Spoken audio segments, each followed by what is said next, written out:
Sifa na utukufu apewe Mungu wa mababu zetu kukumbuka watu weusi mara nyingine tena.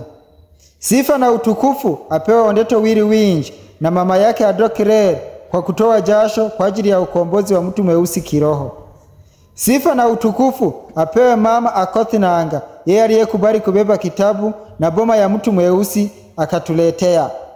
Sifa na utukufu wapewe mashujaa wa Kiafrika waliojitoa muhanga kupigania uhuru wa mtu mweusi kisiasa na kiuchumi.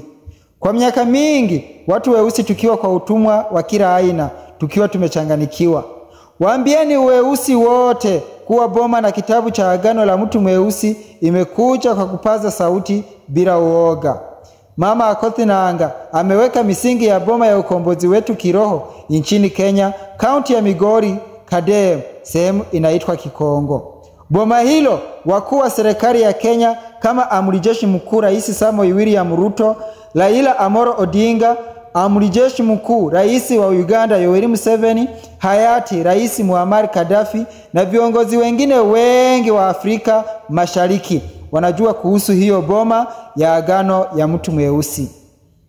Lakini kwa sababu wako kwa madaraka kuwatumikia wakoloni, wako tayari kupuuza hiyo boma na kutoa pesa mingi za ujenzi wa makanisa na misikiti ili kuimarisha utumwa wa mtu mweusi kupitia dini za wageni.